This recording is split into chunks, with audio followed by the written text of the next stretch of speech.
The Jordan Trail traverses the whole of Jordan from north to south. It is about 650 kilometres in length and takes about 40 days to complete. We walked one of the iconic sections, Dana to Petra, a stretch of about 75k over 4 days.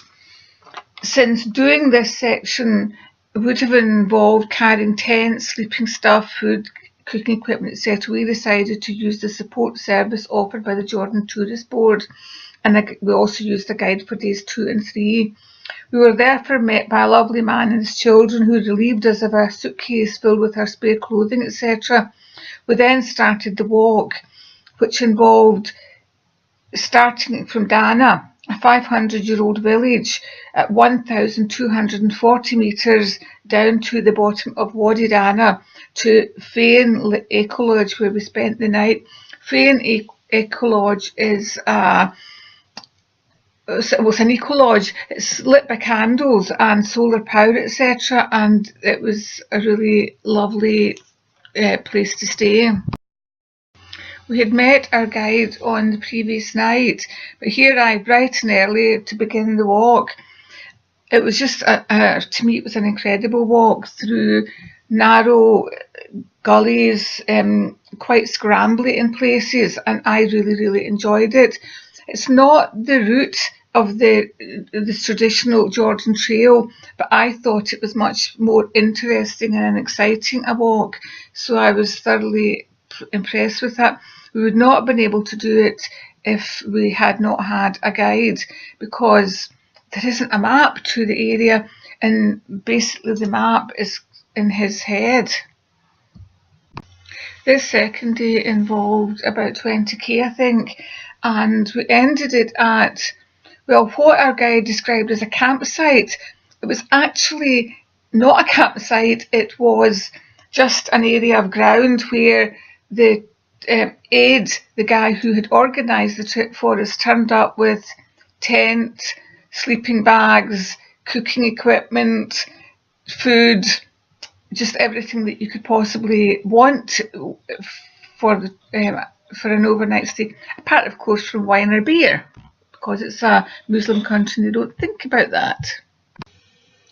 Day 3 started by finding a scorpion for a start, but walking past some Bedouin camps and then onto the trail.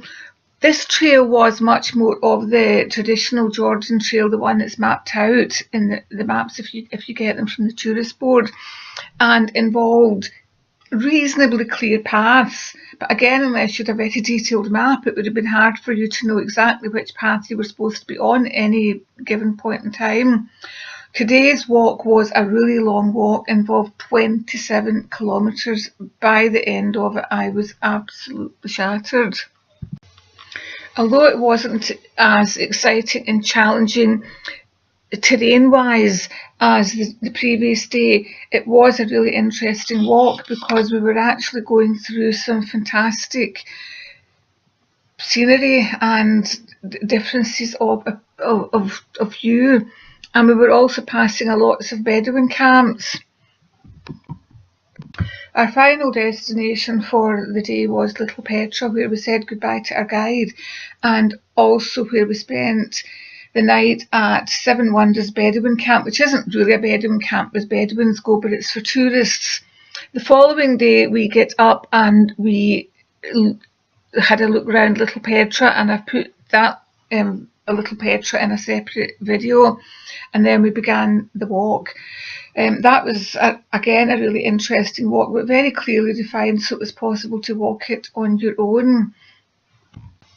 As with the rest of the trail, the scenery was absolutely fantastic, and we also met very few people on the trail. In fact, I would say from leaving Dana, leaving our suitcase with the man with his children, to arriving in Petra, we had maybe met 4 tourists, and we met a few Bedouins and our guide, but that was it. So it came as a major shock to arrive in Petra, to suddenly come over a ridge and look down and see hundreds of tourists who'd walked up from the traditional way to Petra, which was from Petra town itself. There was also the usual tourist paraphernalia of coffee shops, souvenir shops, people, offers of camel rides, offers of donkey rides, just everything, which came as quite a kind of shock to me after having been in the quiet solitude of the Jordan Trail for 4 days. And there was, you could even take a horse and carriage ride up the Seek, which is the last bit of the walk, which then takes you into Petra.